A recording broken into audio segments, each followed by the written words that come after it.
Did I start? Okay, so we're recording. Yeah, I think he's kind of sick is my guess, and I will send him a note. In fact, I'll put it on my to-do sheet to send him a note afterwards. So let's see. Who do we have here? Let me see who I see. I'm going to write. We got Jake, thank goodness. Otherwise, we wouldn't be recording. We've got Jim. We've got Jeff Ledoux. We've got Jim Marshall for a short period of time. Hey, Jim, do those kids want to hop around on that scooter all the time? I bet they do. How old are they? How old are those kids? They're 8, 11 and 12 now. Yes, they love riding around on the scooter. When they were younger, I made a trailer for them, so I could take them to school or just have fun. I see. So I can walk a little bit. Yeah. So one thing that I do is go to places with them, and they ride the scooter, and I walk as far as I can, and then I take over the scooter, which is very good for me because usually if I'm going for a walk, I only sort of go halfway and I've got to come back again. So yeah. I get to walk further. I see. They're very tall children. My great-grandfather was 6'10". Oh my goodness! And one or two of them look like they'll beat that. The 12-year-old who's coming here in a few minutes almost looks me in the eye, and I'm 6'1". So. Oh my goodness! So we could have some more basketball stars from Australia from the Marshall family, huh? No. Hey, they all come. The 12-year-old is doing basketball at the moment, but he's not an all-star. Well, they all come here. They all come to St. Mary's. You know, a whole bunch of the Aussies have gone to school at St. Mary's here. The kid that plays for Cleveland, who was at St. Mary's, the guard, I forget his name, but there's a whole bunch of Australians that go to St. Mary's, which is just across the bay on the east in the East Bay. So, all right, let's see. So I can see Jake, Jeff Ledoux, Jim Marshall, Paul Frieder, Albert Basile, and who else do we have? Oh, and Peter. Sorry, Peter. And who else do we have on the call? Ron Silverio. Hello, Ron Silverio. How are you? Well, thank you. Good. And anyone else? Bill Whittemore. Hi, Bill Whittemore. We haven't heard from you for a while. Good to have you on the call. Everything okay there? Pretty good, thanks. Yeah, not bad. Good. And I think that pretty much accounts for everybody that I see. So I'll go through the list one more time. Jake, Jeff Ledoux, Jim Marshall, Paul Frieder, Albert Basile, Peter Kafka, Ron Silverio, and Bill Whittemore. Anyone else? All right. I see Wandering Jim. Wandering Jim is Jim Marshall. Oh, sorry. Because he's... So you see me in you see me through the computer and you hear me through the phone. That's right. So okay, he's wandering on his scooter is what he's doing. That's he gets his name listed 2 times. That's right. Now we just had 2 more people join us. Who just joined? Mike Tamales. Hey, Mike Tamales. And And Robert Dillard.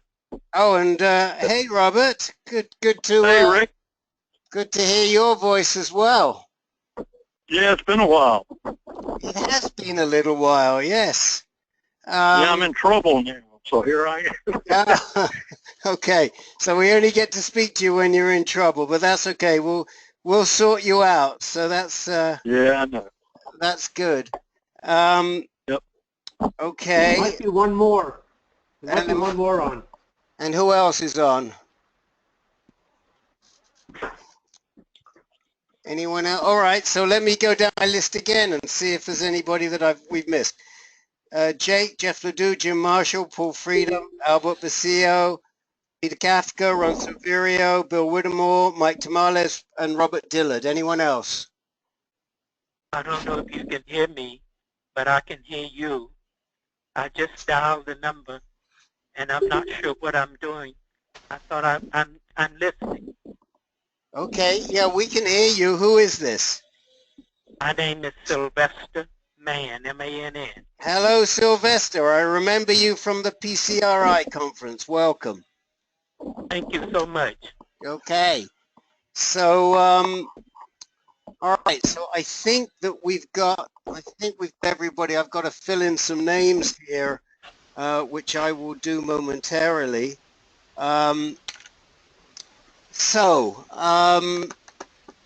We have one new gentleman on the phone, which is Sylvester, who has not been with us before, although Sylvester and I met at the PCRI conference. We were in one of the little seminar groups together. I think it was on chemotherapy, if I remember correctly.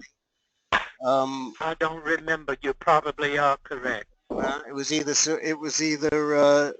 was either chemotherapy or hormone therapy. It was definitely one or the other. And It was chemo. it was chemo. Thank you, Peter. You must have been there too.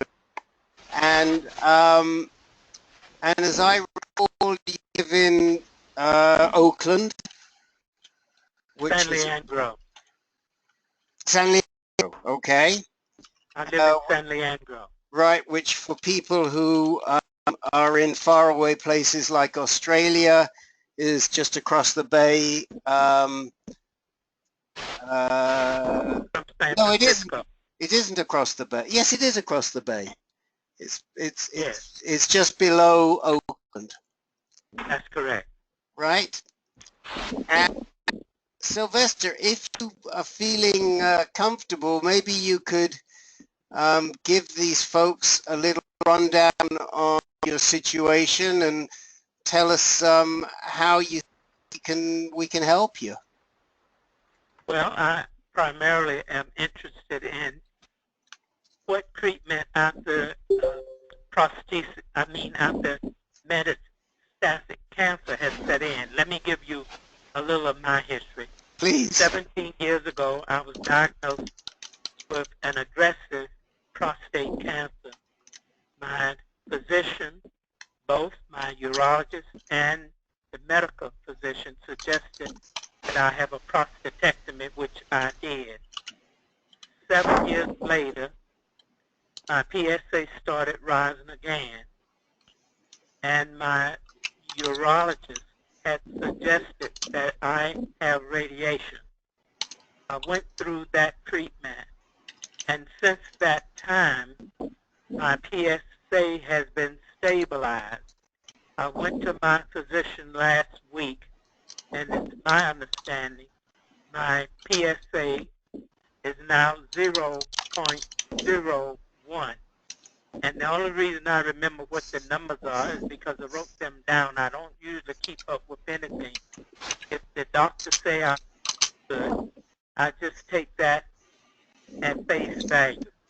And I thought if I dial the number, after meeting you at the conference, which I thoroughly enjoyed, I thought I would dial the number and listen to some of the comments of other people who have been diagnosed, and maybe I can learn something through their conversation. Okay.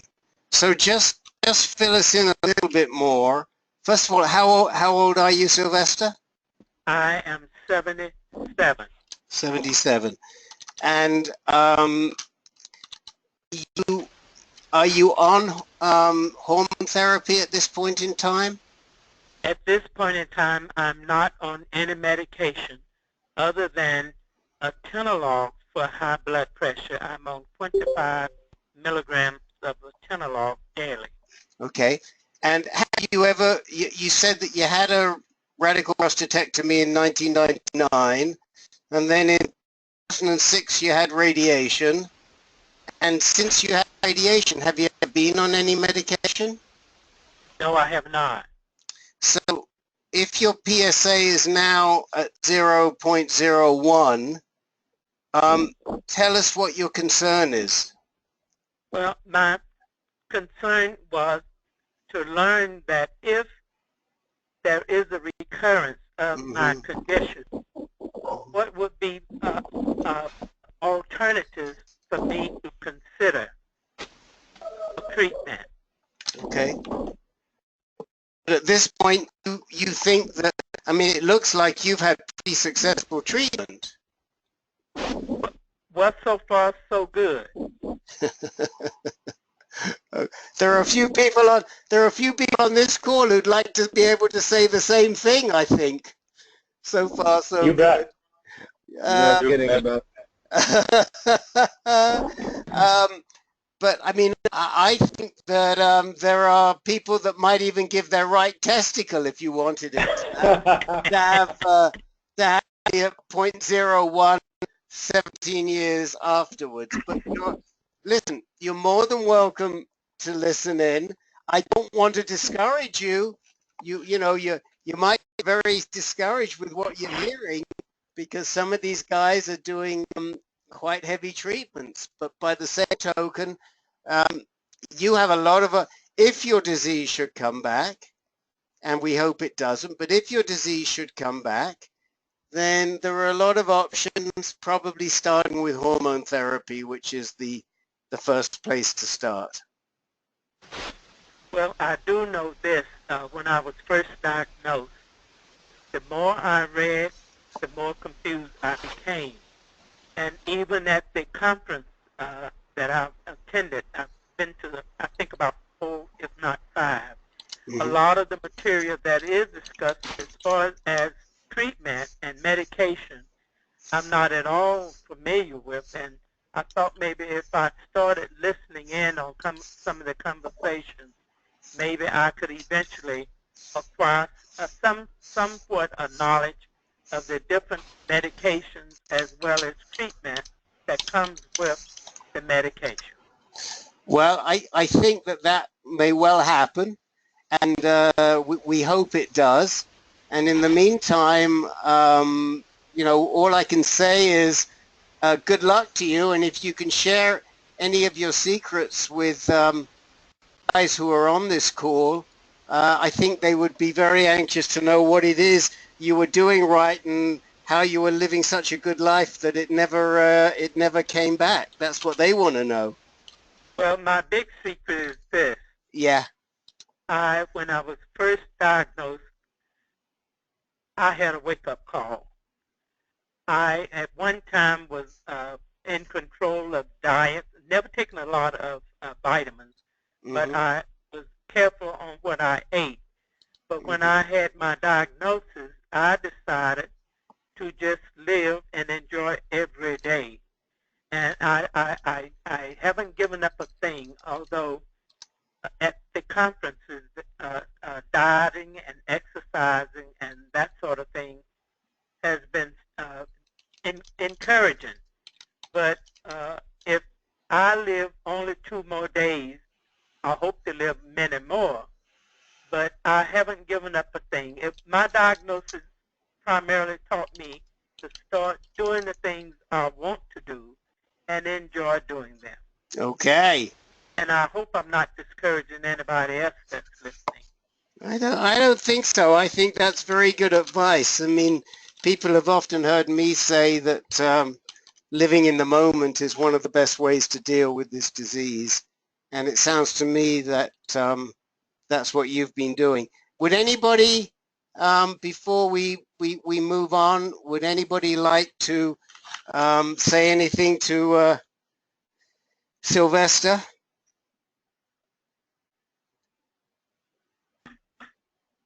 No. What I'd like to say is I'm very jealous. Oh, okay. There you go. Well, I'm very fortunate to be able to listen in on the discussion, and I thank each and every one of you.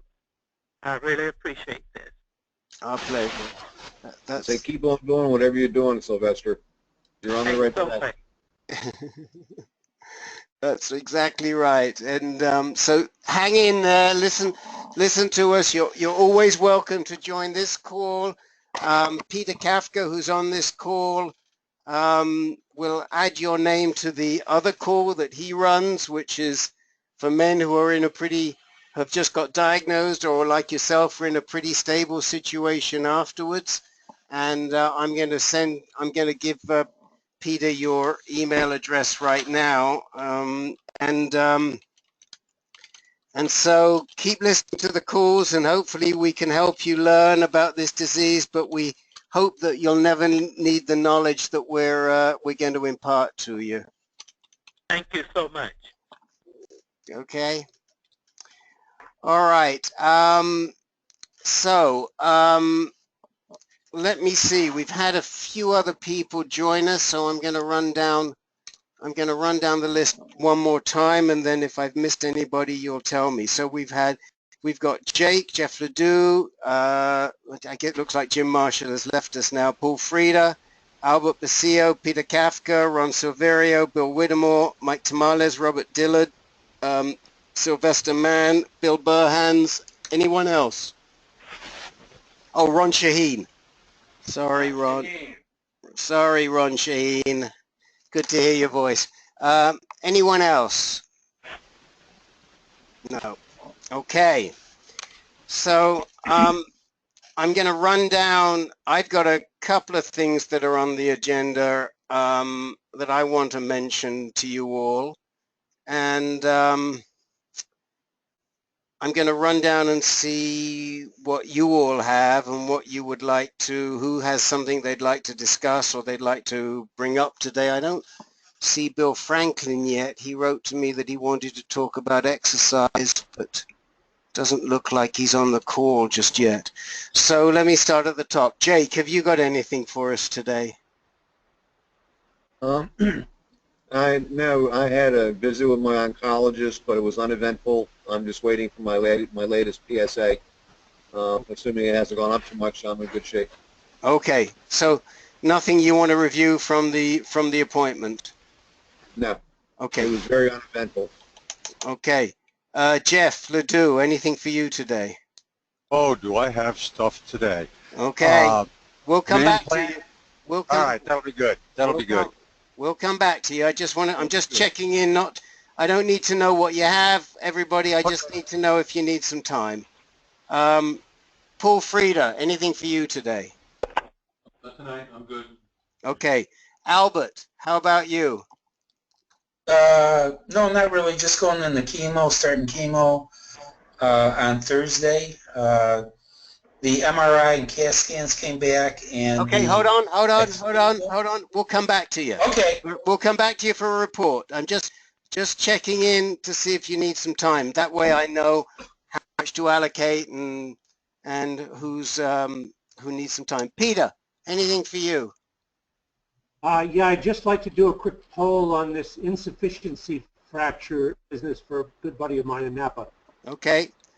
Ron Silverio, how about you? No, I might have to leave early. I got to pick up my wife at work. Oh, okay. That's somewhere down the line. Okay, so the one thing then, I will have something I want to say right at the beginning then, so I'm glad that you mentioned that. Bill Whittemore, how about giving us an update? I'd be pleased to, Rick, and I have a question for the group. Okay, great. Mike Tamales, anything for you today? One quick question. Okay, we'll come back to you. Robert, I know you have something, so we'll talk about you. We'll talk with you for a while. Okay. Professor Burhans, what can we hear you what's the word I want? Can we hear you expound on anything today? Anything you wish. But I have nothing to say unless you have a question. Well, I've just been rushed off my feet the last couple of days, but if we have some time, I want to open this discussion to everybody on the call, because I know it's something that bothers Len. I know Len said he didn't think he could make the call, but I do want to open that up. And Ron Shaheen, how about you, sir? Anything for you? I could do a little update. Okay, that'd be great. All right, so the one thing I'll say at the beginning of the call, just so that Ron is sure to catch this, is that I'm really, really thrilled to say that we're going to start our caregivers call next week. And I will be sending out notice. I will be sending out a separate notice, probably to everybody who gets this notice, because I don't know where all the caregivers are. I'll be sending out a notice to a core group of caregivers that I know exist. The call is going to be every first and third Tuesday. The first Tuesday will be at 1 o'clock Eastern, and the second and the third Tuesday will be, excuse me, scrub that. The first Tuesday will be at 7 o'clock Eastern, and the third Tuesday will be at 1 o'clock Eastern. We've picked the two times not just to confuse you, but frankly, with caregivers, we just don't know what the best time is for people, because they have jobs, they have other responsibilities, and we just don't know the right time. But for those of you on this call right now, and some of you do have active caregivers, I know, please mention it to them. We've got just an outstanding moderator. I'm so thrilled. We're so lucky to have her, as some of you have heard her listening in on previous calls to get an idea of how we run the calls. She's not only, sadly, does she have the T-shirt from her first husband, but she is just immensely knowledgeable, capable, and I don't think we could have gotten a better person. And I owe that to my buddy, the director of communications at Inspire, who had asked Renata to do some work for them and write some articles for them and what have you, and he hooked me into her. So this is really exciting, and people will be joining exactly the same way they join this call, either through the web or by telephone, and we'll see how we do. I've got a feeling that we're going to get a good response, because everybody that I've mentioned this to has sort of said, well, this is an area that's sorely needed, that the caregivers just don't get enough support, and they have a rough job. And I don't think there's anybody on this call who would disagree with that. So, all right, at least I hope not. So there you go. So I just wanted to make sure you knew about this, Ron, because Susan is always so supportive and so active for you that if we can give back to her in any way, we would be very happy to do so. Thanks, Rick. So let's start with Jeff Ledoux. Okay. Update on my meeting with my oncologist. PSA went to 0.8 from 1.22. Great news. Bone scan, much diminished on the uptake of technetium. So apparently there's been some diminution of my bone mets, which I'm real happy about, and the oncologist was too. Third thing, for the time being, Xofigo is off the table, but Provenge is going to start the end of next month, so I will be going there. 3 or 4, my man plan stuff came today, so I'm on that. So this is all excellent news, and I haven't even had a chance to start the DVD. The last item is that I contacted, what is it, Schilling, the folks with the, all right, I do not qualify because back about 40 years ago, I worked for a pharmaceutical firm as a sales rep. So that kicked me right out of it. So, but they will keep my name on file, and there it is. Okay, so I'm gonna have to get these down again. So your PSA went to 0.8 from 1.22. From 1.22. It's now less than it was back in June. Okay, your bone mets have reduced. No, you're not gonna do Xofigo, but you are gonna do Provenge. Yes. You got your man plan stuff, and you're not eligible for the stuff. Right. So that pretty well covers it, doesn't it? In a hurry. Tell us more about the Xofigo and the Provenge. Does the doctor feel that that there aren't enough bone mets to make it worthwhile, or what do you think is going on there? Both the doctors feel that the Xofigo would not be a positive move at this point with the way the bone scan went and the PSA is going. They want to just keep off on it for now. And since we're going to be doing the Provenge, that of course will take the Xofigo out of it at least for the time being. Because you don't do one with the other. Yeah, you know, that's a really interesting point. And Peter, that's what we heard, wasn't it, at PCRI, that you should not be doing Xofigo at the same time as Provenge, correct? Correct. Very much so. Yeah, we spoke directly to the representative for Provenge, and I explained the situation that Mike has here, where the doctor was going to put them on both at the same time, and we put a halt to that real fast. And what was the did the rep give you a reason for that? He felt that the Provenge wouldn't be effective if you were on Xofigo because it would kind of work against it, and it would interfere with the whole immunotherapy, the whole building up of the immune system. Because the other drugs kind of tear it down a little bit. You need your immune system to be functioning for Xofigo and other drugs.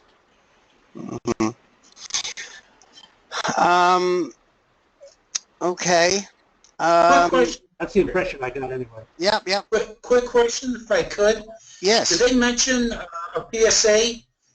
I've read several articles that the PSA should be less than, hypothetically, 130. The lower the PSA, the better it works. Did they mention anything about that? Are we talking about for Provenge? Yes. Well, I've actually... I never heard that. Okay. Who was that? Who said you never heard? Was that you, Peter? Said you never heard it? Yes, Peter. Yeah, I never heard that. No. The only thing I can tell you that I have heard, and I've actually talked about this with Larry Fong, who was the principal investigator for Provenge. Provenge is not really recommended if you have a significant amount of bone mets. Once you get up to a fairly large amount of bulk, but tumor burden is probably the right expression, they like to give Provenge because they don't think it can be effective. So if you're going to do Provenge, it's really better to do it earlier and with a lower tumor burden. Has anybody else heard that? Or? I would agree with that. I think I've heard that. And the other factor that we ran into is if you have a large tumor burden and you're on medication, if you're on narcotic drugs for pain, they tell you not to take it. That's not right. to start Provenge. That's right. That's right. That's right. If, you know, the Provenge instructions themselves suggest you're not a good candidate if you're taking pain meds, in particular opioids. Rick, this is Bill Whittemore. Yep. I took Provenge in the fall of 2013, and I had a PSA of about 12. And I believe, I recall, I took the Provenge at Yale, and they said the same thing that you pointed out. They needed the PSA to be low, and they didn't, and that I did not have bone mets of any serious kind at that point. Mm-hmm. Although I had a bone scan that showed I had some, and so that was when I had it, and today I wouldn't be eligible for it, given where my PSA is and so forth. So I just wanted to say that's consistent with what I hear you saying. Right. The only PA. So, for example, Eric, bookbinder, who isn't on today, big-haired Eric, has extensive mets, but he has a relatively low PSA, still in the single digits, because he doesn't make PSA. So, you know, and some people can make a lot of PSA and they don't have a lot of bone mets. So, I got to look at your tumor burden as well as your PSA, and not just the PSA.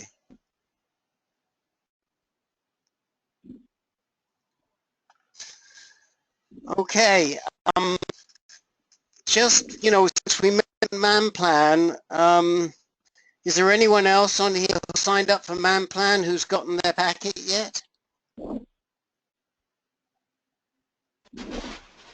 What is Man Plan? Okay, what is Man?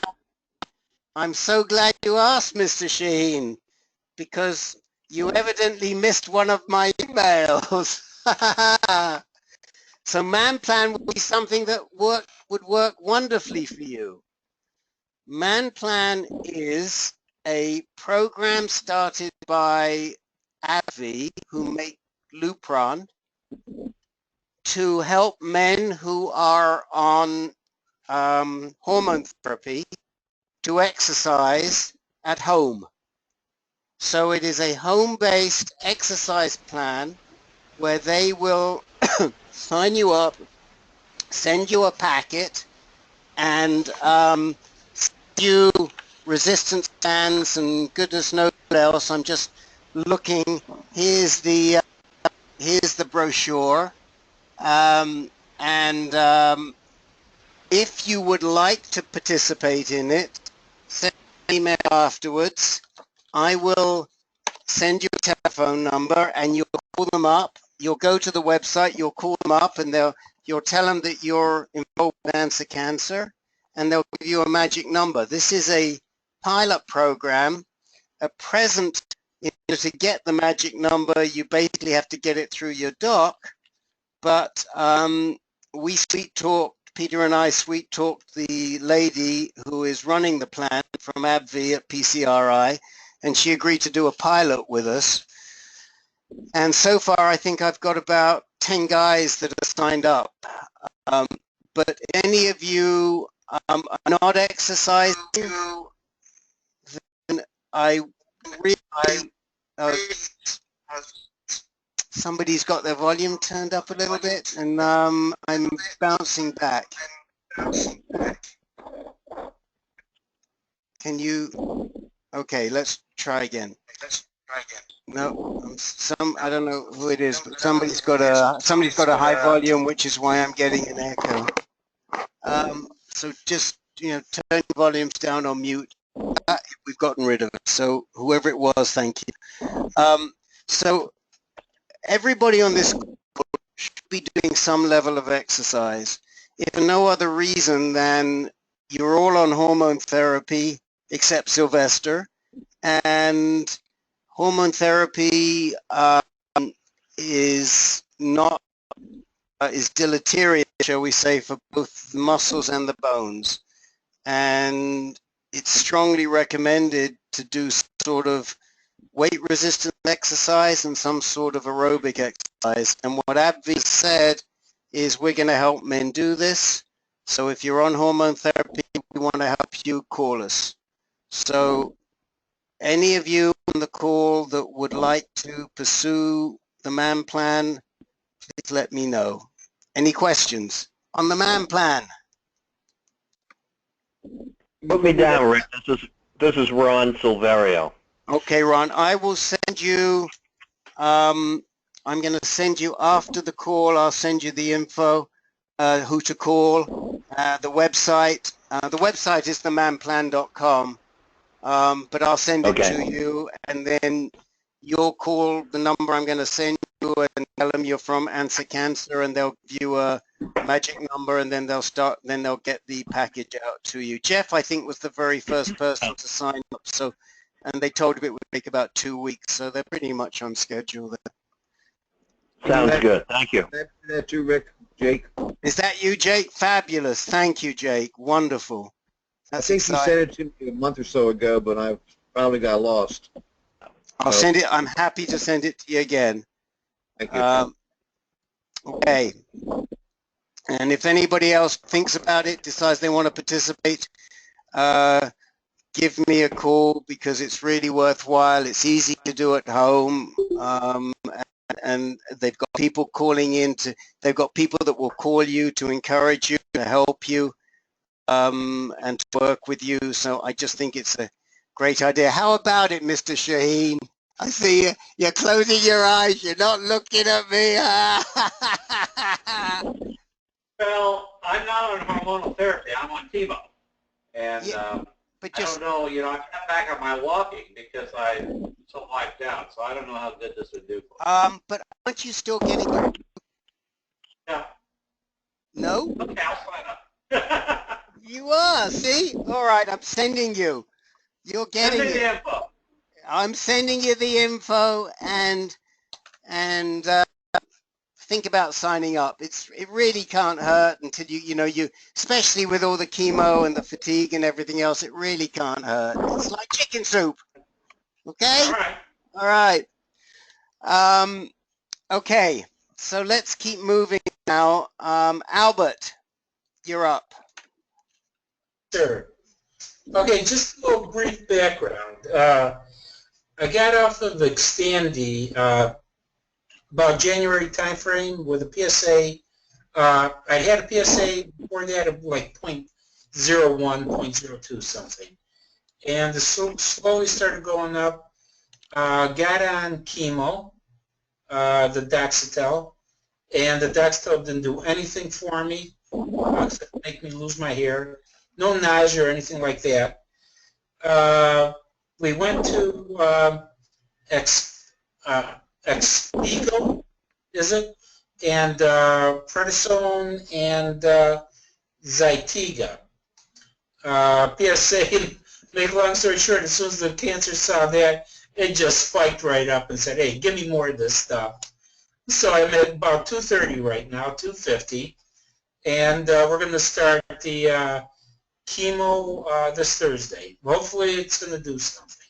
Jeff Tanner. That's in a nutshell. That's about it.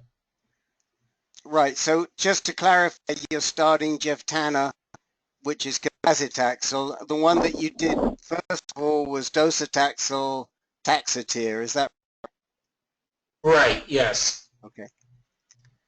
So when I have some comments later on, I'll tell you about my experience with Taxotere, and then currently with Jotana. So absolutely. Well, why don't we'll cover that in a second, because I'm sure Albert would like to hear about that right now. But Albert, what else before we get some feedback for you from Ron? What else is on your mind about starting the chemo? Beg your pardon, Rick? What else is on your mind about starting chemo this week? Well, is it going to work? I mean, I've been on enzalutamide and Xtandi did extremely well, but only for like 9 months or something like that. Mm-hmm. So the chemo didn't do anything. So is this chemo going to be any different? I think that's what's on my mind. You know, is it going to buy me some more time or not? I don't know. Well, maybe I can help you there. Okay, go ahead, Ron. Richard. Okay. After all the various treatments, I've had prostate cancer for 13 years. So I've done all the treatments up to failing on Xtandi and Zytiga. So I started 10 months ago on Taxotere. When I started with Taxotere, my PSA was around 300. I did 4 months of Taxotere. My PSA went to 800. I've now been on Jeptana for 6 months, and my PSA has gone from 800 to this week 254.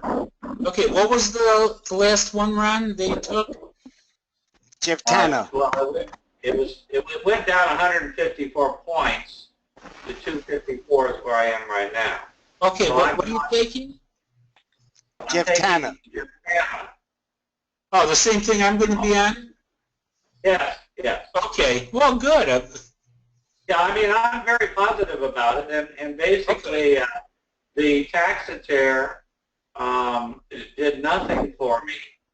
It's the first line that most oncologists use on chemo, and as soon as I switched to Jeptana, which is a newer chemo, cabazitaxel is the generic name. I get very positive results. It is a stronger drug, I feel, than the Taxotere. I've had I had my 10th infusion on Friday, and I was pretty wiped out yesterday, or I was pretty wiped out on Sunday, and sort of been real lethargic the last couple of days. Other than the fatigue, I've had, well, I lost my hair, but it's actually coming back, and I've lost my sense of taste, which I hate, because I love to eat and I can't taste anything. Not tasting anything also stops my appetite, so I've lost about 25 pounds. But anyway, I would encourage you to try the Jeptana.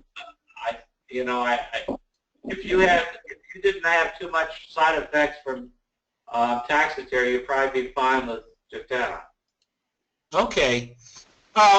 Ron, quick question if I could ask, and you don't have to answer.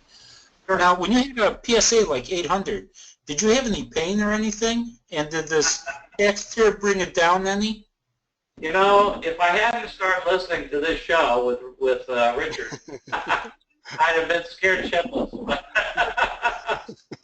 I remember the days that my PSA was 1.2, and you know, if it went up to 1.7, I was nervous wreck. After my PSA went above 100, and hearing some of the guys on this show with 1,800 and 2,000 and stuff like that, and they're still on the show talking, it gave me a lot of faith that, and basically what I heard was once your PSA gets above 100, then it becomes another marker. Then they look at the whole picture. They look at your PSA. They look at your metastasis. They look at a lot of other things. I was just telling my wife this morning. In November of this year, I will have been continuously on chemo for a year. Wow. 12 years, 12 months. So I think that my bone mets have the activity has gone down. I haven't had any new bone mets. I just had a scan 2 weeks ago.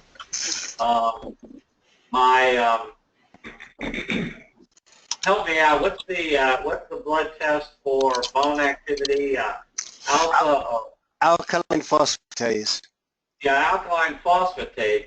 My alkaline phosphatase when I started 10 months ago was 365. My alpha phosphatase today is 34. 34. Pardon me? Did you say 54? 34. Fantastic. Wow. Those are excellent results. Jeez. Yeah, it's amazing. I'm just so thrilled. And again, I'm on chemo, which is, other than Exvigo, I don't have anywhere to go after this. I heard from our friends in Australia, and I guess Richard, some guy had been on chemo for 5 years. Yep, that's true. So I asked my oncologist, I said, well, how long is the longest you've had somebody on? Now, I've got my oncologist has been practicing cancer medicine for a long time. I said, how long has has any of your patients been on chemo for prostate cancer? He says, I'm looking at it. He says, I'm going to keep you as my record. We're going to keep going, see how long we can do this. Okay. Yeah, no, I think that, if it works, why not continue? It's my philosophy. The only thing I did wrong, I took too many drugs when I was 16, and my body's built up an immunity to it, I should have listened to my mother, that's all. Everybody responds differently to chemo. There are people that just cannot tolerate it, and there are people who tolerate it well. And Ron is really interesting. Ron, you did not tolerate the docetaxel well. It gave you a lot of problems when you first started taking it. I mean, didn't you even have to be hospitalized one time? I'm trying to remember. Well, it certainly pushed my immune system down. I mean, my white blood cells were 4.3, and I was stupidly went on a vacation, and during my second week after my infusion, and I caught pneumonia, and I was hospitalized. We really do watch. My red blood cells and my hemoglobin and everything are okay. My hemoglobin's like 10. But I have to take for 7 days after my infusion this self-injection. Procrit. It's what is it? Procrit. No, I don't take Procrit. I take Neulasta or whatever that other. Neulasta, okay.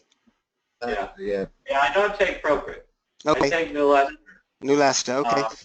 I take it Neulasta type.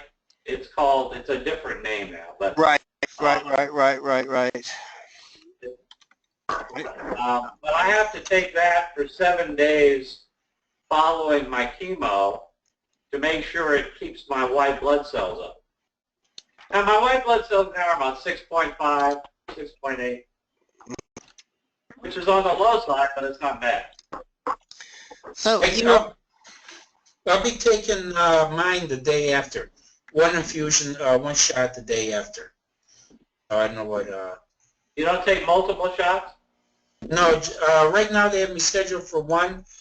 I had my blood count done, and like the platelets were 204. White blood, everything was within normal ranges. Okay. So. They're just being proactive. Yeah, I have a question for Ron and for Albert. Yeah. Did you guys have to get a port, or do they just do the infusions through a vein? I'm sorry, I didn't hear the question. Did you have to get a port installed, or do they just do the infusions in a vein? No, I don't do a port because I do it every 3 weeks. So my schedule is every 3 weeks. So I just do it. They put a thing in my vein. Okay, thank you. I have a port. Now, when I wasn't taking chemo, I would have to go every 3-4 weeks to the doctor and get it flushed out. But One of the initially I went with the Dextel. I went, I think, maybe 3 or 4 infusions, and then they said, well, they'd seen where some people it ate through the vein, or collapsed the vein, or something like that. So they ended up putting in the port, and I guess it's okay. I don't feel anything with it. You get used to it. It's normal. You have to go into the hospital for that, though, don't you? Yeah, it's surgery. They have it done, but I think it's like an hour or 2. It is a major surgery, and insurance pays for it. Thank you. If you're on, do you have a camera? I can show you my port. It isn't anything major. I can see you on the screen. Oh, okay, here's let me take I keep the Band-Aid on because I think it looks a little bit grody, but basically there's the port right there, and then it goes up to here, and that's where the stuff's released. Okay. The only reason for the Band-Aids, I think it looks a little more aesthetically pleasing. So. Right.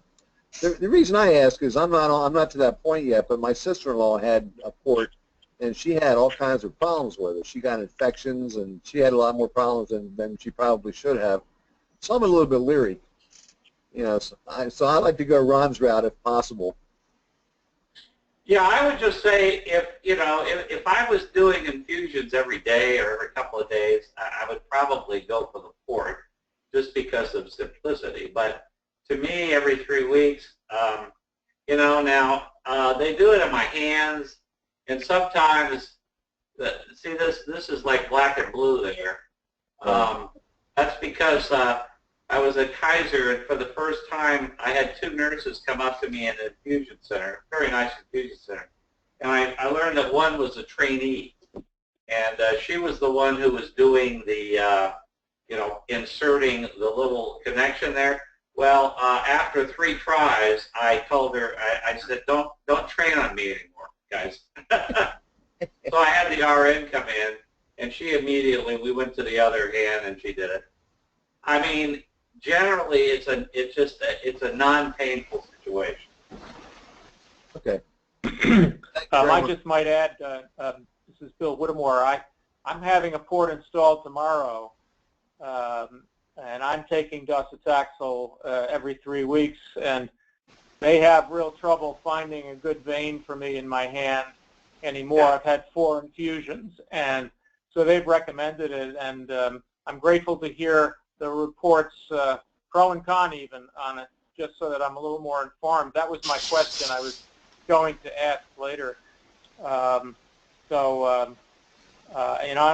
play a lot of tennis, and I got to, serve a ball over my head and bring my shoulder up, and I'm concerned I'll probably have to go easy on that for a while with the port installed. But, that's not the worst thing in the world. So anyway, I'm glad to hear about it from you guys. Yeah, who was it, Ron? Yeah. What was your name, man? I'm Ron Whittemore. Ron, yeah, this is Al. I was, right now I'm a little pain because the PSA is higher, but before I was lifting weights and everything else, and I started lifting weights 2 days after the port was installed, so without any pain or anything else. Great to hear. I would just say that the ability for them to find a good vein is a key element here. So if you're like me, I've got good veins and it's never been a problem, except for the trainee. Yeah, I've heard people in other areas when I've had the infusions, and they're talking about needing a port or not because it's so hard to find a vein. So that's obviously an alternative. The other thing I just might add that they're telling me is it's not only easier, you don't have to worry about finding a vein, but that the catheter goes into a major vein, and they think that the infusion process is actually more favorable to the patient by getting that drug into your system through a major vein. I don't know if they quantify that, but they cited it several times to me as an advantage.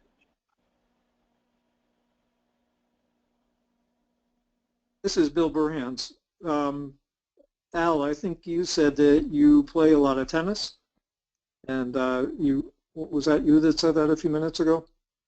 No, that was around there. I lift weights, ride a bike, or I used to.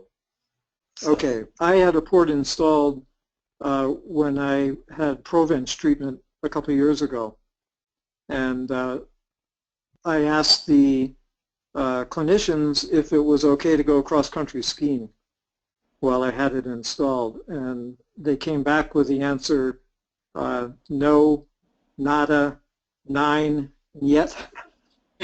So no in about 5 different languages. And the concern was that especially with something like cross-country skiing, where you're raising your arms up high, that there's a danger of pulling the port out. And if you did, then there's a possibility you bleed out really quickly.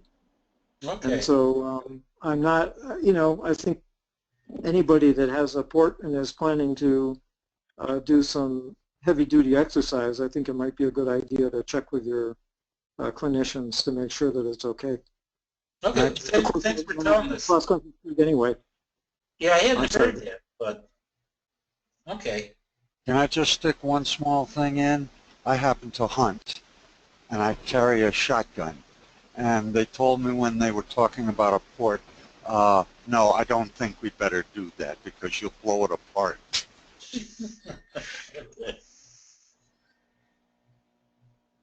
So do you still go hunting, or you listen to them? I am going hunting starting the first week in October because that's when the bird season opens up, and me and my dogs are going to go hunting. Oh, good. Okay. There was one other thing that I wanted to mention, and it's something that came up with my oncologist. We are going to do the ARV7 splice variant, but we're going to hold off on it right now until the potential of needing Xtandi or Zytiga is closer. So that's one of the things. And the other thing you suggested that we go ahead and do as soon as possible is the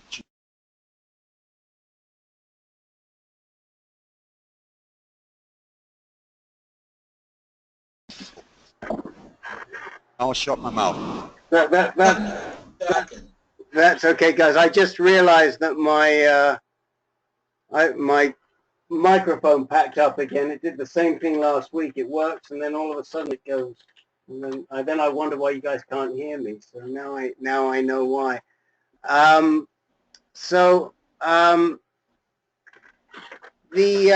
couple of things I wanted to say on this conversation. First of all, Bill Whittemore, I hope you do check with your docs tomorrow about the location of the port. Maybe you want to, I don't know, are you right or left-handed? Right-handed. So maybe they need to put it on the left side for you. Yeah, unfortunately, my left collarbone was cancerous. I had bone mets there, and I had radiation to it a couple of years ago. Mm-hmm. And so it's all swollen there. It's not painful anymore, but it's kind of a tough area to install it in. So kind of in a quandary there. But yeah, we'll have to talk about it tomorrow.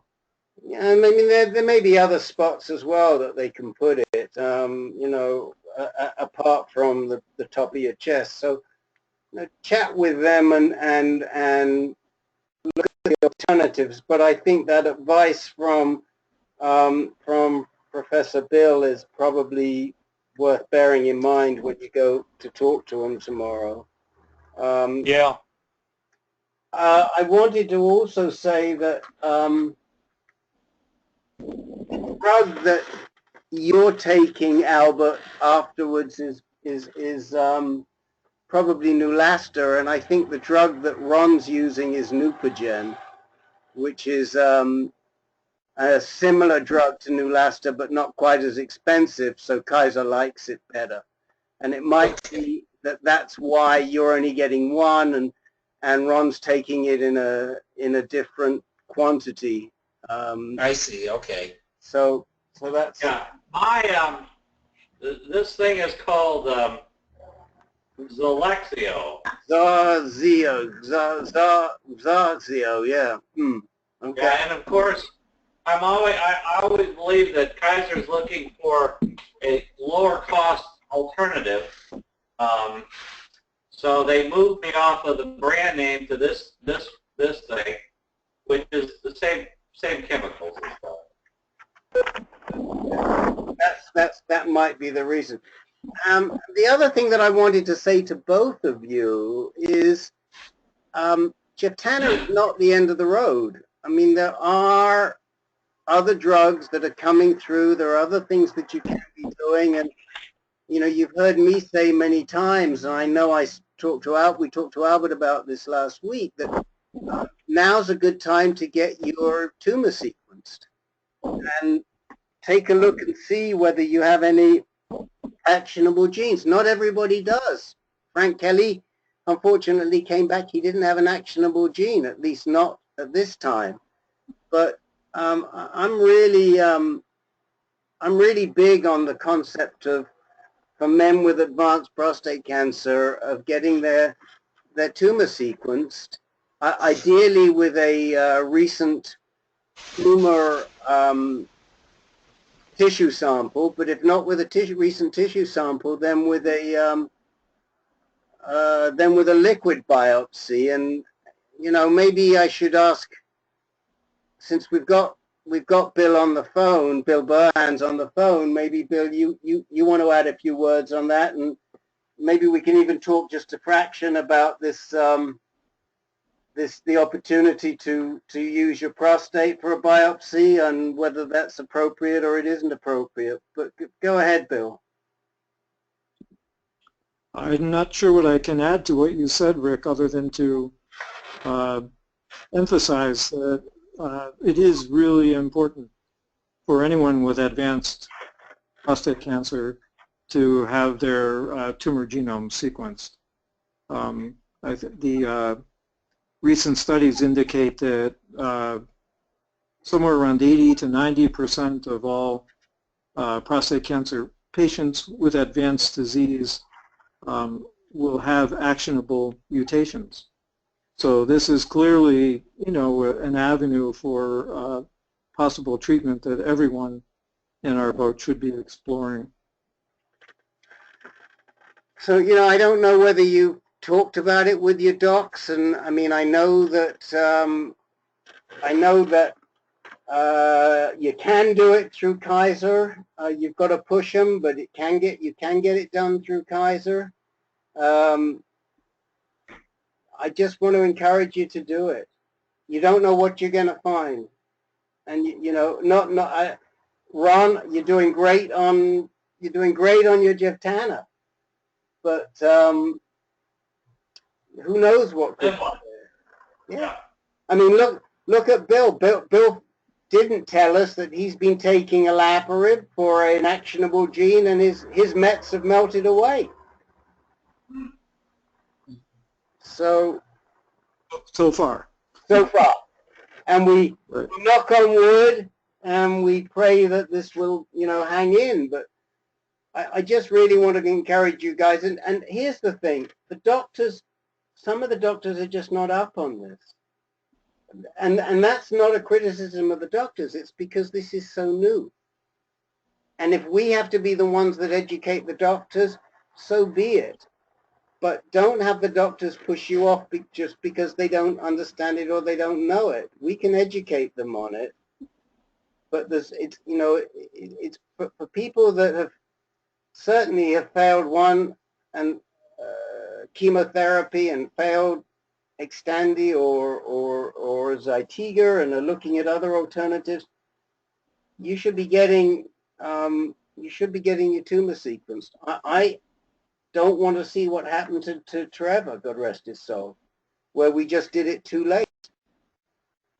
And there was something that maybe might have worked. I'm not saying it would have worked, but it could have worked. So, guys. So let me just amplify on something else that you just said, Rick. For the rest of you, right? I think it's really important to keep in mind that these studies that are showing that tumor genome sequencing is important are all brand new. They all were published within the last year, and sometimes within the last few months. And it's a good possibility that your oncologists are not going to be familiar with them. And so Rick's point about being proactive, I think, is really important. If your oncologist doesn't know about this, you need to educate them. And if you need help educating them, feel free to contact me. But be prepared to be in a situation where you, in this case, you may know more than your oncologist does about this stuff. Well, Rick, if you recall, a couple of months ago, when you first brought this up, I sat down and talked to Dr. Lee, my oncologist at Kaiser, and his comment to me was basically, actually I emailed him, and he wrote me back a nice comment, but he said, that Kaiser wasn't doing anything, but I needed to go through Foundation One to get going. So my sense is that they're aware of this, but they're not at the point of doing anything there. Now, if you found some new experience there where they actually will do the draw and stuff to send this in, then I would certainly take that under consideration. Well, look, they've done it for they did it for Dr. Steve. Now, Dr. Steve is a little different situation because he's such a well-respected, long-term former Kaiser employee. But I still think it's a precedent. And what I would suggest that you do is speak to Foundation One yourself and tell them that you're at Kaiser, because you're not going to be the first person at Kaiser who's come to them, I'm certain, and ask them how they're working with Kaiser and see if you can put them in touch with Dr. Lee. Because I certainly, if you were talking to Andrea Hartstark up here in Northern California, who is the GU medical oncologist, I'm sure she would find a way to provide Foundation One with a sample. Yeah. And so the other thing is that I think you've told me that there's a guy somewhere in the Southern California system who's considered to be the genitourinary medical oncologist, the specialist for genitourinary. Didn't you tell me that at one time? Yeah, in Los Angeles, in the LA Kaiser facility. On the big one on Sunset, I assume. Yep. Yep. So I think that, he's the guy that you got to talk to and say, I want this done. And I want it done now because I want to know now, first of all, what's your gene profile now could be different anyway to what it is a year from now. Right. So there's no harm in doing it now, at least seeing what's there. And I think you've got to fight for it. And Foundation One may well agree to pick up the cost anyway. So then it's just a question of getting the right sample. Now, that gets us into the issue of what's the best sample and where are we going to take the sample from. There was significant discussions that Dr. Steve had with Kaiser about doing a bone biopsy. They were a little reluctant to do.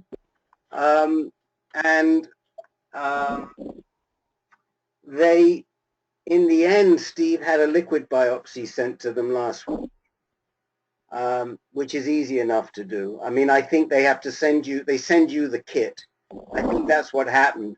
They sent Steve the kit, and Steve took the kit in, and they took the blood sample, and they sent it off for the liquid biopsy. The discussion. It's got to be done in a particular timely fashion, correct? Like 24 hours or something, or? Yes, it's got to be FedExed.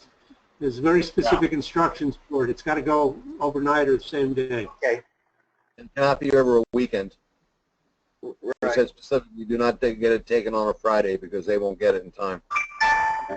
So yes, correct. The answer is yes, it does. But again, you know, we can work through all these issues.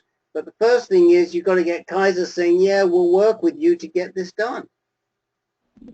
All right, I'll pursue this and keep you apprised. Okay. The other issue that, of course, with Kaiser, you've got to bear in mind, and this is not an issue for a Steve Bornstein, but it could be an issue for a Ron Shaheen, is that if you find that actionable gene, a Kaiser going to be willing to give you the drug. Right.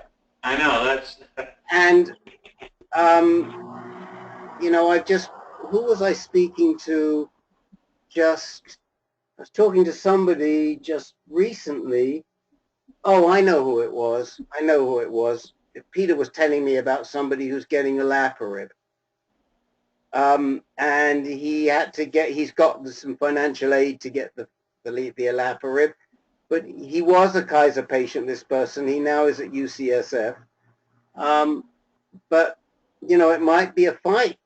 If you were BRCA positive, it might be a fight for you to get olaparib, for example, or if you had if you had an actionable gene that required a PARP inhibitor, it might be a fight for you to get that PARP inhibitor. But we've got to cross that bridge when we come to it. I mean, the first thing we've got to do is get your gene tested. Yeah. Okay. Any other questions, or should we move along? Okay. I just want to do a quick check because I just want to, in case other people have joined us, I'll tell you who I think is either on the call or has been on the call, and then if I've missed anybody, just please let me know. Jake Adam, Jeff Ledoux, Jim Marshall, Paul Frieder, Albert Biasio, Peter Kafka, Ron Silverio, Bill Whittemore, Mike Tamales, Robert Dillard, Sylvester Mann, Bill Burhan, Ron Shaheen. Anyone else joined us? Paul from Melbourne. Who was that? Paul from Melbourne. Ah, Paul. How are you, Paul? Paul, who's back in Melbourne, we should say. Who's jet-lagged. Paul Hobson. Good. Okay, well, Jim Marshall was here, but he's left. So, but I understand you're back safe and sound. Yes, thanks. I've got to go to an imaging appointment, so I'll be dropping in and out. Okay, no problem. Well, it's good to hear your voice, and it was good to see you in Los Angeles. Likewise. So let's move on to Bill Whittemore. Bill, is there anything else that we can answer for you other than the issues around the port? Thank you. There is one other, somebody very briefly touched on, and that is that, well, I'll just tell my situation. I'm taking the chemotherapy treatment, Taxotere, right now.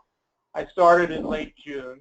I've had 4 infusions so far, and my PSA has, I started out around 135, and during the infusions it went up to 250, and now it's down to 110.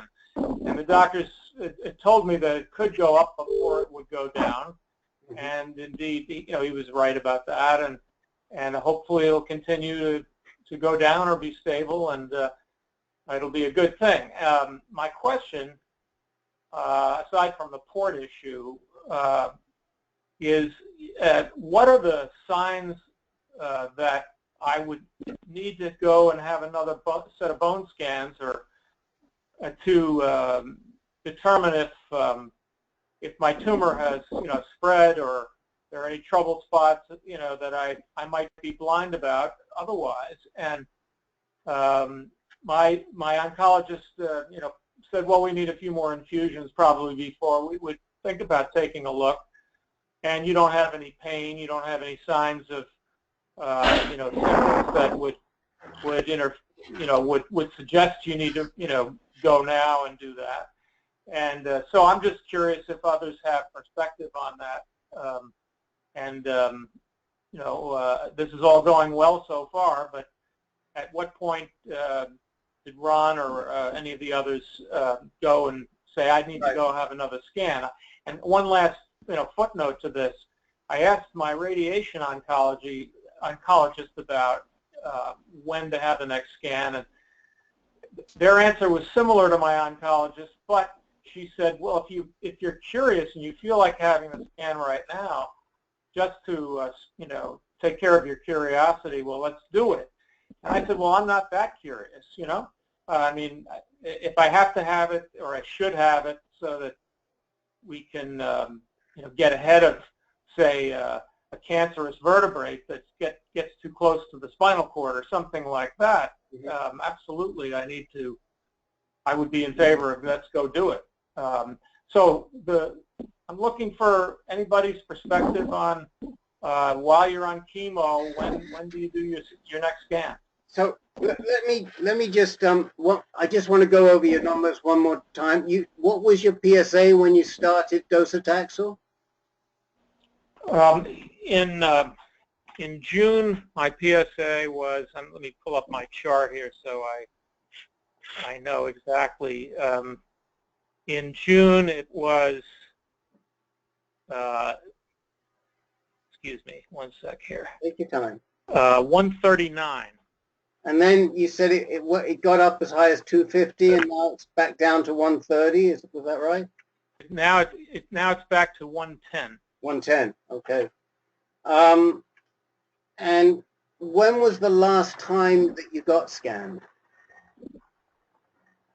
I last got scanned in February, and it was in connection with spot radiation I had to my vertebrae. Okay. Oh. And I did not have scans after the radiation treatment, only before. Okay.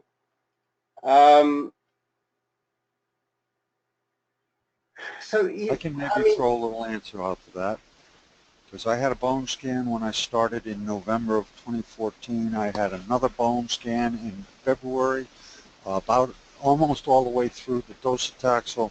I had one more in April of 2015, and that was the last one I had up until the one I had just had the 19th of this month.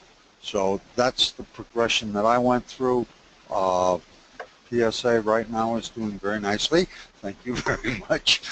And there we are. So that's the progression that I went through. I don't know what other docs do, but that's where I was. Mm-hmm. I have a bone scan approximately every 6 months. And I have a CT scan. The bone scan is looking just at the bone. And the normal bone scan is not the most accurate in the world. It will show some activity on the bone. Sometimes it could be confused by arthritis. But generally speaking, the comparison to previous bone scans is probably your best pattern that you want to see if there's additional mets or if there's more activity, etc. So that's kind of my bone scan. I have a CT scan, not more often than once a year, to look at soft tissue. That's kind of my schedule. So, but would you? This is Bill. Would you have it any less frequently than once a year? only if less frequently. Yeah, in other words, absent any bone pain or other symptoms that would tell you you have an issue, would you still have a CAT and bone at least once a year? Well, I have the bone scans every 6 months. That's most important to me. Obviously, I would be concerned about the cancer mets going to my soft tissue. I would say it's more of my own personal interest in what's going on inside. Yep. And following that up with a blood test and that, I've been fortunate. I have never had any bone pain, so they always encourage me that this is a good sign. So that's kind of where we're at. You know, okay. It's a very good question, Bill Whittemore. You originally came to us, I think, through the Connecticut support group and through Dom, God rest his soul, and Dominic. Yes. And Dominic was a huge proponent of regular bone scans, and I think that, and I know the reason for that is because when the PSA gets over a certain level, certainly into the hundreds, it's just not a reliable marker anymore. And you're much better off monitoring your bone mets and learning what your bone mets are doing rather than looking at your PSA. I mean, look at Jeff Ledoux, who PSA is low, and he had chemo. He had early chemo. He's still on hormone drugs, LHRH drugs. He may or may not be sensitive. It's not clear to us. But the best thing that he sees is that when they do another bone scan, his mets are receding. And so, I think that if it were me, the concept of getting a bone scan every 6 months or so, probably a very good idea. Yeah. Well, that's helpful. I second that. This is Bill Burhan. There's an awful lot that can happen over the course of a year, and I think it's really important to catch things as early as you possibly can. So I'm pushing hard to get my oncologist to sign me up for a bone scan at least every 3 months. They're reluctant to do that. They're pushing for every 6 months, but certainly once, you wouldn't want to do it less than once a year. Yeah. Okay. I just think when you have advanced prostate cancer and your PSA is in the 200s, you've got to look at PSA as just one marker, and the other markers are what's going on with your blood test, with your alpha phosphate level, and then looking at your scans. And you got to put the picture together. Now there isn't as much radiation. I don't think there's hardly any radiation on the bone scan. It's pretty easy. It just takes some time. Obviously, the CT scans are more radiation. But I personally, it's just, again, my own personal satisfaction in monitoring the activity from one bone scan to the next. It's always a great positive when my PSA goes down, and when I get the report of the bone scan that there's no new activity. Those are good things. So, all right. Unless there's anything else, I'd like to move on. We want to talk to Mike Tamales, and we want to speak to Robert Dillard, and we still have half an hour, so we have plenty of time. If I could ask you to mute if you're not speaking, we're getting feedback from somebody's mic that's probably somewhat close to their, I don't know, maybe close to their mouth. I don't know. But anyway, that would be great, and I'll give you plenty of time to turn if I call your name, we know that you've got to unmute. Mike Tamales, you're up. Okay, thank you. Let's see. I'm on Zytiga right now, along with Zyfigo, and well, after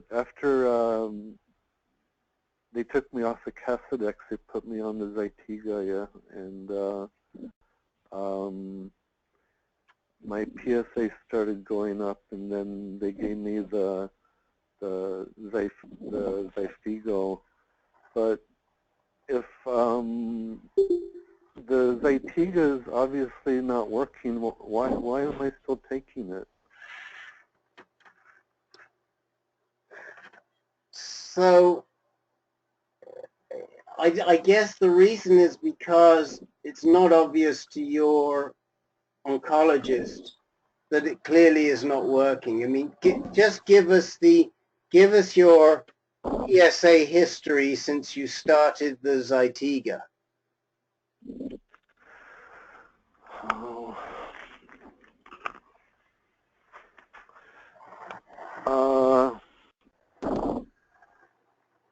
Geez, Rick, I don't have it in front of me.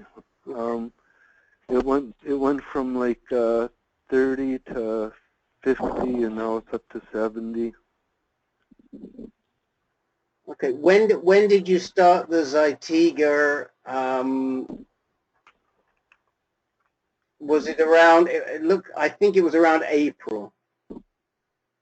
Yeah. And my notes show that. Tell me if I'm wrong, and Peter, you correct me, but my notes show that your PSA, first of all, went down a little bit. Your PSA was around 80 when you started the Zytiga, and then it went down as low as 50, 49 to 50, and yeah, it's slowly now creeping up, and most recently it's around 72. Yeah. Is that right? Yes, that sounds correct. Okay. You know, I don't know why you're still taking the Zytiga. You know, neither do I know why your doctor wouldn't give you a 7 test, which I know you asked him for. What? A test to see whether you would respond to Zytiga or enzalutamide. Oh, yeah, yeah. And he didn't want to do that. So, yeah. You know, it's hard to know what's on his mind. My feeling is that if your PSA does not drop between now and your next appointment, which, you know, is in 2 or 3 weeks, he'll probably tell you to stop taking the Zytiga and just leave you on the Xofigo for the time being. And then we'll have to figure out what to do next. Okay. Anybody else? Peter, do you want to chime in, and anybody else want to chime in? Yeah, I think you're correct. That's his plan. He said he'd want to keep him on Zytiga for another month or 2 and see what the PSA numbers do. I asked him about enzalutamide. I asked him about Xtandi, and he said probably not. I think he's anticipating that if he's failing Zytiga, he would fail Xtandi. So we, you know, so the ARV7 test for him wouldn't be appropriate because I don't think he's even going to want to go to the Xtandi route. We could push for it, but I'm not sure he's even considering that. He seems to think no. Well, no, I mean, I'm not suggesting an ARV7 test should be done now. I think an ARV7 test should have been done before Mike went on Xtandi, on Zytiga. At this point, I agree. Probably redundant. I mean, but, you know, again, this particular doc marches to his own drum, and slowly he's hearing our drum.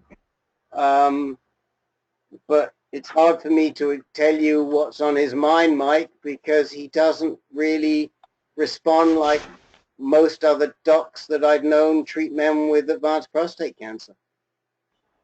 Yeah. So, Mike, if it wasn't for Peter, I wouldn't be here talking to you on the phone right now. You know that. Yeah, God bless Peter. Bill, Bill, we should probably just update. Peter, would you just update Professor Bill on what happened at the last appointment? Sure. Thanks very much for your comments, Bill. And we actually had some good traction last week. The genomic test from Foundation 1 came back, and it said he fell in the 10% or whatever, where there were no record of any actionable genes in his report. And I said, was that the tumor sample from 5 years ago or 6 years ago that was sent in? And he said yes. So I said, isn't it possible that there could be mutations? And he agreed with us that there was possible. And I said, well, what about the possibility of doing a liquid biopsy? And he said, sure, we could do that. So they pulled out the box, they pulled out the kit, and sent us on our way to the lab to do that. And in response to an earlier conversation, I guess this doctor has a grant from Foundation 1 or something to cover the cost of these things. So he was very easy about putting us, doing a second test. So we're waiting for the results of that. It should be another week and a half before the results come back on that one. So I feel we're making some progress, but we go in prepared. We go with our questions, and he's kind of he's hip to us now. He knows that we've done our research, and he's willing to listen to us. He's not just kind of holding on to his own agenda. And also he's open to chemo, you mentioned. Yes, he I asked him. First I asked him about the Xtandi, and he said probably not. And I said, well, what's next? And he said, would you be open to chemo now? And I said, yes, you could ask for chemo. It might be appropriate. So, Mike and I talked a little bit about it. I mean, it's the next big step, and Mike would have to feel he's ready for it. And I'm sure he listened carefully to a lot of the conversation from Albert and Ron earlier. Yeah, it's some of it's trial and error, seeing if it works, but we're not quite at that point, but we need to be having that conversation. There have been a couple of studies that look at the sequencing of Zytiga versus Xtandi, and I think the bottom line from those studies is that once if you start taking either one, and then fail, it really doesn't. Taking the other isn't really going to get you to a better place. Right. So that may be why Mike's doctor is reluctant to Xtandi or Zytiga. I can't remember which one. Going back to Mike's question about why you're still on one or the other when it doesn't seem to be working, I think a good way to look at this is that very often your doctor will tell you that it's no longer working because your PSA is going up. But the critical thing is how quickly it's going up. And if it's going up slowly, that means that it's still working somewhat, just not as well as it used to be working. And so under those circumstances, it's sometimes a good idea to stick with the drug, even though it's not doing as good of a job as it initially was, but then of course you need to couple it with something else that's going to fill in the gaps. Does that make sense? Yes.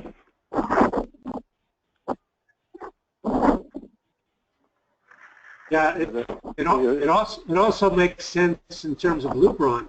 I mean, many of us, people stay on Lupron for a long period of time, even while under other drugs, even though they've so-called failed Lupron. but glucagon keeps the testosterone down, and it keeps doing the job. Right. Right. That's correct, and it's especially the case if you're not suffering side effects from the first drug. You know, if you're you know, having issues that could be attributed to the first drug that is no longer working as well, then you know, then that's you know, perhaps time to consider stopping that drug. But if you're not having issues, then you know, why go off it when you're potentially getting at least some benefit from it? Right. Mike, you might want to bring up the question about nausea. I mean, Mike gets pretty sick sometimes, not every day, but maybe once every week, every 2 weeks. He gets pretty nauseous and sick for several days. He doesn't know if that's a reaction to his Zytiga or what's going on. No, I've had this for a while. I just get sick, and I go through like 24 hours of nausea and vomiting. No diarrhea, but it goes on for 24 hours, and then it goes away. I thought it was different food I was eating or whatever, but that's been going on for years. That's what got me into the ER, because I was so dehydrated, and then they sent me to the private physician, and he did the PSA test, and then that's when they found out. So this nausea preceded your prostate cancer, is what you're saying? Yeah, yeah. Well, notwithstanding, I mean, I think you should talk to your doc about nausea drugs. There are several nausea drugs out there. Some of them are pretty good, and your oncologist can prescribe a nausea drug to help you with that. Have you taken any drugs for the nausea? Yeah, the aldosterone or something like that. Yeah, aldosterone. Yep. Yeah, that it doesn't touch it. Well, there are other drugs too, so you know, talk to them about some of the other drugs. Yeah. Yeah. I have to do something because that thing doesn't work. And so I started sick on Friday, and finally today I feel normal, or about as normal as I can feel. But it takes a lot out of me. I mean, I probably lost about 6 pounds. Well, I mean, again, you shouldn't be suffering this, and there are drugs other than the aldosterone. There are several nausea drugs that are out there. Normally, when guys are on some of these more advanced drugs and some of the chemo drugs, they'll give you one particular drug that will help you to control an underlying level, and then they'll give you another drug which would be a critical drug when you feel really sick to take. And you know, maybe some of those you should be considering. I mean, the guys that have done chemo, have you had any issues with nausea, and how have you handled them? Well, my nausea has just been a feeling of more of a upset stomach and a sickness. I do have a nausea drug that was given to me, and I can't tell you what the name of it is. It's a pretty standard drug that they give you. What is it? Zofran. No. Yeah, Zofran. She's right. Zofran? Zofran. Okay. And don't forget to tell your wife about the Caregivers call. Oh yeah, okay. All right. She's not much of a caregiver. I don't. I'm not buying that. I'm not buying that, Jane. Well, I do. When I do have a feeling of nausea, I do take a pill and it's fine. Okay. So you know, Richard. Yes. Yeah, what I ended up doing when I never had problems with nausea, diarrhea, fatigue, or anything like that. But at a USC, I believe Dr. Longo, I remember his name, Yeah. did a lot of research on longevity. And one of the things he found, well, here's the problem. It was never peer-reviewed or published or FDA approved or anything like that. But basically, fasting would enhance the immune system and also minimize the nausea and things like that. So I would fast for like 2 days before I had to have it, and I never had any problems. Okay. I don't know if it's just, I'm not going to do that this time. Hey. Okay, so for those of you who can see the screen, this is something that was published about Dr. Longo in the July 16th Economist. It's under the title Oncology, and it says fast thinking. And I don't know if you can see that or not, but you might want to read that. He had a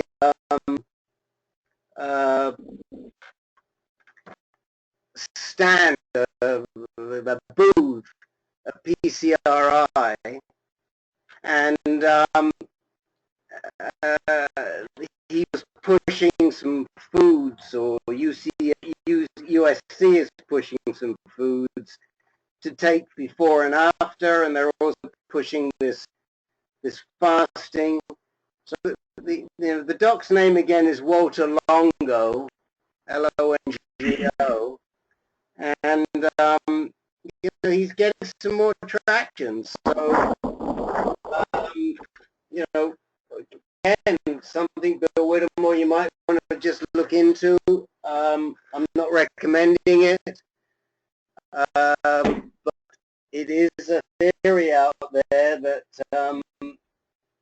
what you eat around, or what you don't eat around the time of the chemo, make the chemo more effective. Okay, thank you.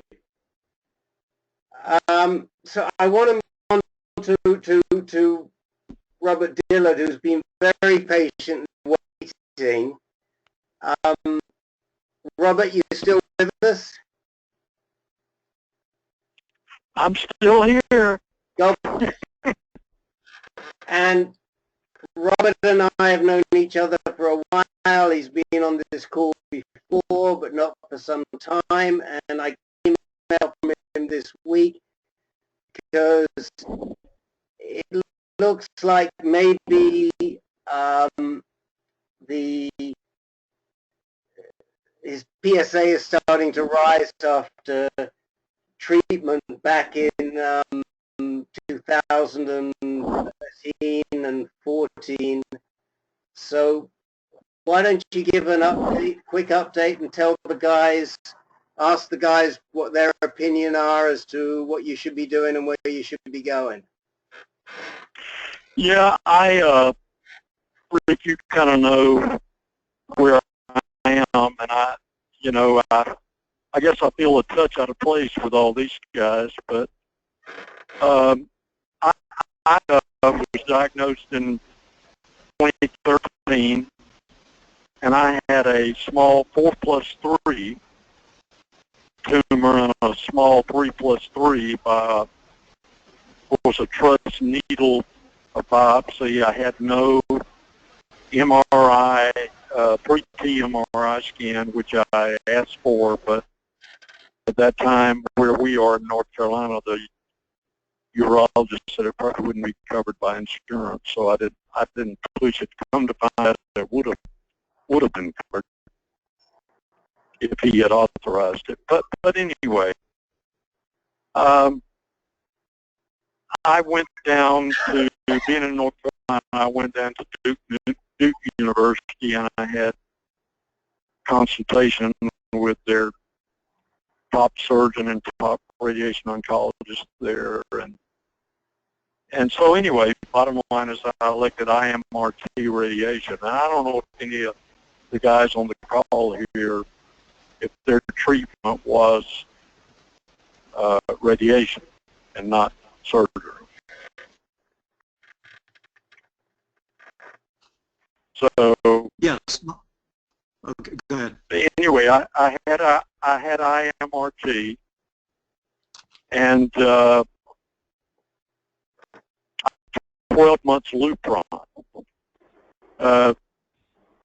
The doctor I was seeing at that time said, you know, he thought 4 months would be fine, but I wanted to do 12 months Lupron just to make sure the cancer cells were suppressed for a longer period of time.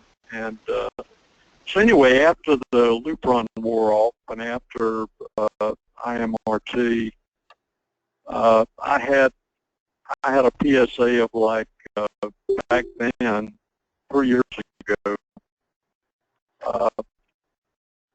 0.20. And over the 3-year period, my PSA, because the oncologist that I elected to see, who was affiliated with Duke, ran the ultra-sensitive PSA, and it's been like 0.20, and then it went to 0.23, 0.25, 0.27, and so forth, and then finally it went to 0.29, and then it went to 0.31, and then recently, back in June of this year, because he was checking my PSA every quarter, it went back to from 0.31 to 0.29. So here in September, I had my quarterly blood work done, and it went from 0.029 to 0.050. And I know that's a real low PSA, and I know I'm in a different stage. But what I'm trying to learn, and I've done a lot of reading and a lot of research over the years, but I guess I'm trying to learn how to stop, if I can, where I am. I know a lot of you guys have probably been there. How do I kind of stop where I am with the PSA, or hopefully this going to 0.5 bounce after my IMRT, because it's been 36 months since the IMRT ended. And hopefully the next PSA, and he wants me to have one in a month, Rick. I think I mentioned that to you. To do a retest. And obviously my hope is it'll drop back to 0.3 or 0.2. But if it continues to go up, then I don't know. I don't know where I'm gonna be. But my radiation oncologist says that if it stays below 4.0, she's satisfied. But I don't know that I necessarily agree with that, because it depends on the velocity. Does it double in like 2 or 3 months or 6 months? And I don't know that she totally gets that or something. I'm not sure. So that's kind of where I am, and I don't know if, like I said, if any of the guys had radiation as their primary treatment, and any thoughts about, I know my PSAs are low, but any thoughts about anything I could do to enhance stopping where I am right now? I think this concept of stopping where you are is something we all share. Wherever we are, we would love to stop, you know, and that's our journey. You have a lot of options ahead of you, and it's you just have to listen to these programs, read a lot, stay on top of things, go to the conferences, and you know, I mean, once the prostate cancer starts, you know, we're all looking at ways to stop it or push it back. So it's a common feeling. It's something that you need to embrace, and it's nothing wrong with that. And you've taken some treatment steps already, and I think now you just need to, you know, your oncologist saying at 4.0, I'm happy with that. Did you tell us how old you are? What's your age? 70. Okay, 70. So, I mean, you're not 40. Right. Yeah. That's another thing I wish I could have stopped when I was 40. So 70 is pretty good. Yeah, if I was Rick's age, I would be in a lot better shape, probably. Well, you know, I'm not that much short of your age. I just fool you. Look at all this white at the bottom of this beard. Look at it carefully. You may not see this beard again much longer. Yeah. Robert, did you have your prostate removed? No, I only had IMRT radiation. That's all. And you know, by the way, when I went down to Duke and had a second opinion with their radiation oncologist, I kind of pushed on, because I had read the Seattle study where they did the retro study, and in their study, you had a lot better success with a 4+3 Gleason to do IMRT with added brachytherapy to do the dual modality, and he didn't agree with that. His experience was that with modern IMRT these days, in his opinion, it was just as good as IMRT plus seeds. So I didn't do the seeds. Hindsight is I wish I had, but anyway. Well, again, you know, there's varied opinions. I did seeds and IMRT and 28 months of Lupron, and knock on wood, it's, you know, it seems to be holding, but hindsight is also 20/20. I mean, I think that as Ron Shaheen correctly said, there's a lot of alternatives in front of you. Don't know whether you can hold where you are right now. But I think the best advice that I can offer, and I suspect most of these guys on the call would agree, is you need a genitourinary medical oncologist on your team, because they're the ones that are going to be better versed in how to read velocity, how to read changes, and I just would like to see you have a guy like that on your medical team, Robert. Well, Rick, this guy is a medical oncologist. He's got 40 years, you know, in cancer, and he's a hematologist. And now he does nothing but prostate oncology. Yeah, but you know, I don't know that he's done. I don't know that he's if he's specialized in genitourinary. I mean, you say he does nothing but prostate, but didn't you also say that you were worried that he wasn't focused on the velocity, or was that the radiation oncologist? That was more the radiation oncologist. Yeah, she like I said, she said, I have guys that are at 0.5 and 0.7, and they've been there for years. And so she doesn't want me to get excited about being at 0.5 or 0.7. No, which I understand is low, but then I see other guys that had IMRT that, you know, they went along with 0.2 and then they had a bounce to even to 1.0, but then they dropped back to 0.3. So, well, as I told you, you know, the bounce can occur, and it can occur, and it's recorded as occurring, you know, anywhere in the sort of the 18-month to 3-year period. yeah.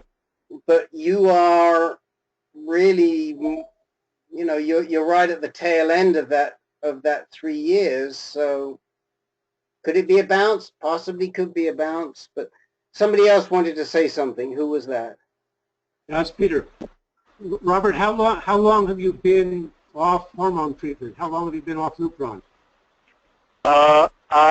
Lupron ended in March of 2014.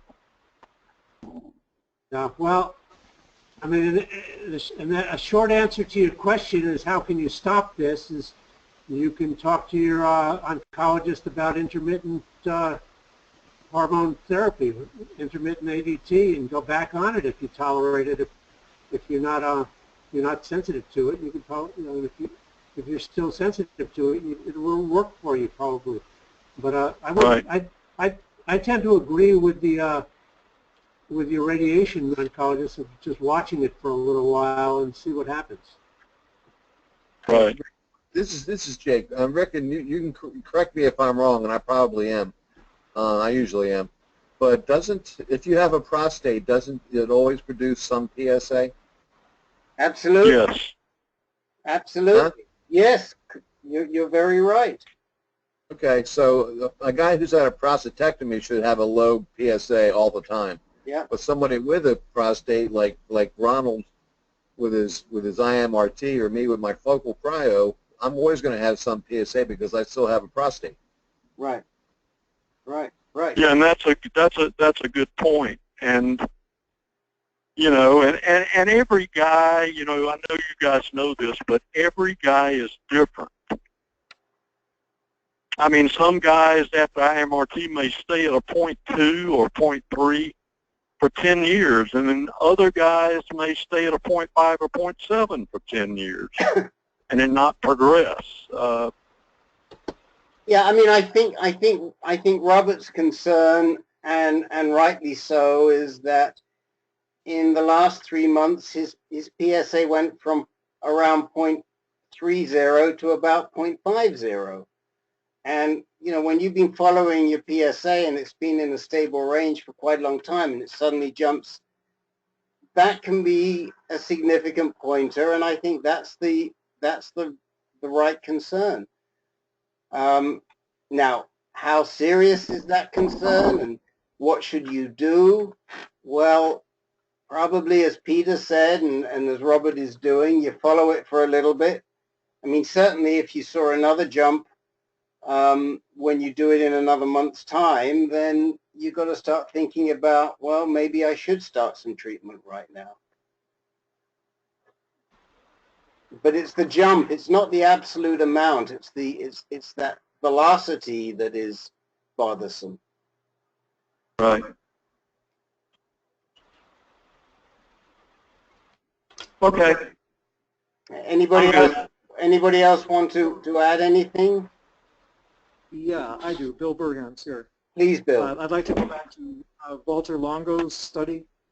He's the guy that was manning a booth that you told us about a few minutes ago. Yeah. So I know Walter, and it's Walter, not Walter. Okay. V-A-L-T-E-R. Very well, and I'm very familiar with his research intersects very much with mine. What he learned from his studies is that if patients who are undergoing chemotherapy treatment fast for 2 or 3 days before each infusion, that the side effects are much reduced. In addition to the possibility that the chemotherapy is more effective. And the reason why is because fasting puts your normal cells, those that are not cancer cells, into a quiescent state, especially those that are normally dividing, like the gut cells and your hair follicle cells and all the ones that get clobbered by chemotherapy that cause the side effects like nausea and hair loss. And when they're in a quiescent state, they are protected from the effects of chemotherapy. So this is a big deal. I mean, it potentially could help many of us get through chemotherapy with reduced side effects. The idea is that you fast for a couple of days before a chemotherapy infusion, and then resume eating afterwards. And the studies clearly indicate that it's very likely that you'll have fewer side effects. And what sort of fast is that? Is that a liquid only fast, or is that a complete fast, or what type of fast? No, it's a complete fast, no calories. Okay. So you can only take in like water and black coffee and that sort of stuff, huh? Right. Right. Yeah, I don't think that, this is not universally accepted yet. I think that Walter has been able to, based on these few studies that he's published, he's been able to get some funding for clinical trials. And I haven't followed closely the results of those clinical trials. I'm going to look them up now that this issue has come up.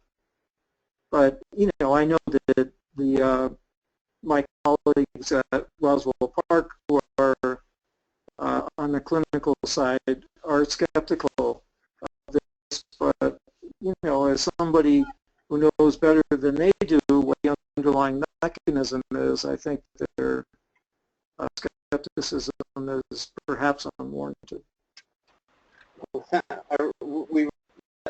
Thanks for that input, Bill.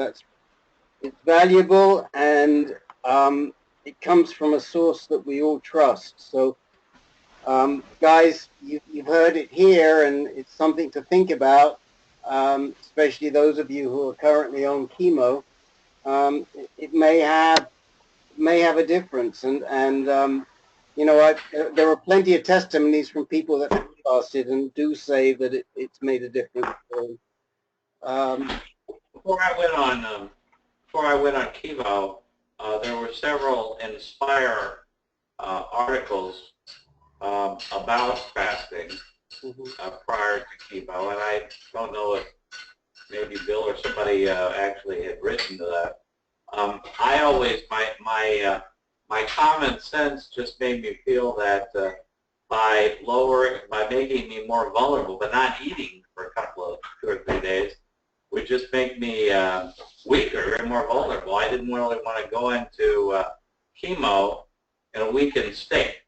That was my attitude. Now, as it turned out, I didn't really have that many side effects, so right. I don't know, but logically that goes against my grain.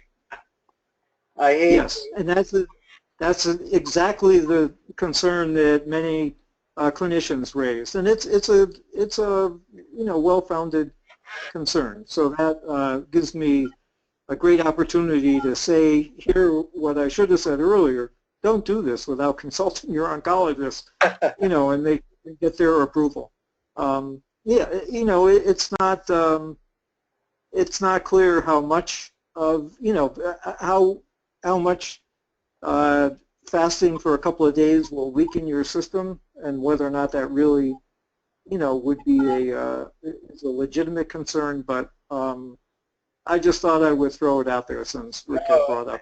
And we really appreciate it, and you explained it in lay terms so that I think all of us understand why there's a good reason that it could work, and so when we talk to our various doctors, we can explain the case and see what they say. And like I said, the article, I have not scanned this yet, but the article, and they were giving this out at the booth, was from The Economist of July 16th this year, July 16th, 2016, and again, it's called Fast Thinking, F-A-S-T, Fast Thinking. And so you can look it up, and if you can't find it, send me a note and I'll scan this and send it off to you. So guys, we've come to the end of the time. I just want to put in one plug. I will continue to do this. Please sign up for Amazon Smile if you haven't already done so, because it doesn't cost you anything and it benefits us as long as you're spending anything at all with Amazon. We are going to be a little more focused on fundraising because we're growing and we need the funds, and so this is an easy way to have Amazon contribute on your behalf. So, Rick, yes. Rick, just in that thing, I signed up right when you. We do a lot of Amazon. Okay. I signed up for this, and it's a very easy way to do it. And what I found is, if you go into Amazon your normal way, once you've signed up, you get a little pop-up window that says, "Are you sure you don't want to go on the Smile?" Okay. Thank you. Thank you, Ron. Take you. Thank you so much. And guys, if you could all do it, it would be great. And tell your friends, tell your family, tell the big spenders in your greater circle that we need their help, and it's going to make a difference. The other thing is that we got 7 people from our appeal for participants in the research study. Peter, I need to call you afterwards because I have a question for you about that specifically, but I'll call you after. And so, you know, we're going to pull in a little bit of money for the foundation. I mean, there are ways that we can get money without you guys having to put in your hand in your pocket, but, you know, we're not that shy that we won't ask you to do that as well before the end of the year. So, thanks to everybody, and this again has been a really good call. I'm going to tag it as a call that people should listen to if they're going on chemo, because I think there's been a lot of great information from the beginning to the end about chemotherapy on this. All right. Good night. Thank you. Good night, everybody. Good night. Good night. Thanks. Bye. Thank you, Rick. Thank you.